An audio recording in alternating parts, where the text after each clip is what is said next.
So today is nothing really special. It's just a Wednesday. I'm pretty emotional and I'm not even gonna hide it. What you see with me stopping my crying is not me trying to hide my emotions. It's trying to control it. With my migraines, we found the cause years ago, but we tried medications to help it.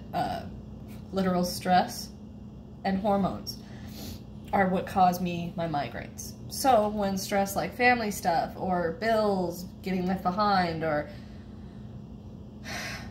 a show with bullying because it upsets me, anything like that, I've had to cut out of my life. So I live very, very lucratively, I guess. I don't leave the house if I don't have to. But you want to know the worst thing about this? I'm desperately trying to keep myself busy. My mom asked me the other day when we were having a good talk about the situation we're in with my brother and memories from childhood, and she asked me what my favorite memory of him was. I'm laughing and crying because you know the fucked up problem? My favorite memory of me and my brother is when he saved my life. Because we didn't hang out. He's 4 years older than me. Our sister, 7 years, maybe 8 years older than me. So they were close. They were like a year and a half, 2 apart. I know that math didn't just add up. I get it, but generally they were, they were a lot closer. And then my sister took off. She is a narcissistic sociopath with Munchausen by proxy. She's a psychiatrist wet dream. I don't know that that was ever her fault. She was just born that way, but her choices were her own. And she chose not to get help. So my brother's going down that same edge, about the same age too, although with my sister we saw it in her teens. With my brother, late 20s. He had one breakdown in his teens, but my favorite memory, my sister got in trouble. She was 17. She had guys over when she wasn't supposed to. My dad was having back surgery, having plates put in his back. They were in the hospital. My parents told her specifically, no having guys over. You can do whatever you want when we're home. No guys over while we're not home. Naturally, she did it anyway. I thought she was the cool big sister, so I helped her get away with it. I didn't know my brother knew about this, and then he came to me when she wasn't around. Why wouldn't you tell mom and dad about that? Well, naturally. Siblings, loyalty, blah, blah, blah. But he chose to say that this isn't right. We need to tell mom and dad. She knows the rules. If you don't tell, then I will, and you can be right there. I'm 10 at this time. He's only 14. He's just a kid, but he's trying to be a good kid. She got grounded because, you know, I went up to my parents and I told, like my brother told me to. I was trying to be a good, loyal sister, but also teach my sister a lesson because she knew what she was doing was wrong. This was the pinnacle of the ice, okay? This wasn't even the worst thing she did. So she was told to stay up in her room that night. Do not go anywhere. Watch TV in there. We had TVs in our room, just small ones, but still.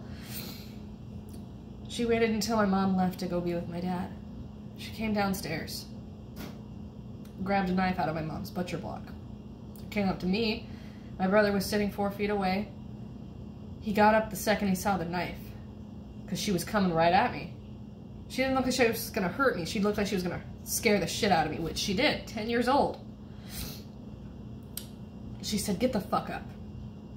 I'm not going to mince my language here. This is my childhood. This is what happened. But it's my favorite one with my brother. She told me to get the fuck up. The blade was that close to my stomach.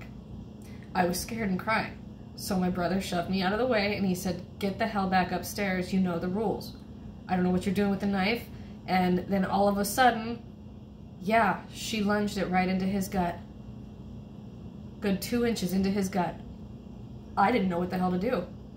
It was so fast.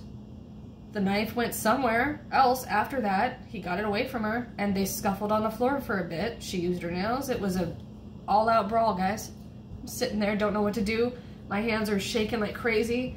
I finally call my mom because I don't know what to do. Am I supposed to call the cops? It was just I was a kid, I didn't know. Anyway, we didn't, and I don't know. I blocked out part of this memory, but my brother got up. And because it was him that did it, he said, you deal with me, not her. He came to my defense, and he saved my life that night. She ended up taking off out of the house, and we locked the door, and my mom came home. Everything is dark after that. But that's the one time he was a good brother to me. We didn't hang out as kids, guys. We played games, but when it was forced. So when I'm saying goodbye to a man that in turn now has those mental illnesses that he won't admit to, and maybe because it hurts so bad, he saw her, and I don't want to turn into that. Honey, if you see this video, I don't even want to say your name because I want to protect your privacy, but if you see this, I miss you. Please get the help. Don't let that be our last good memory. That was 10 years old. I got with a really bad man for 10 years. I missed out on a lot of family. Please know we love you. Guys, this is very depressing. I'm finding myself cooking and finding different projects and putting different things in different places, making my house look pretty, trying to keep my mind off of this, because this kills. If you've ever had anyone with mental illness and struggles with it, the exhaustion in your soul. Just always be there to support people. Support is all they need. I will never turn my back on him, but I will not let him treat me like this.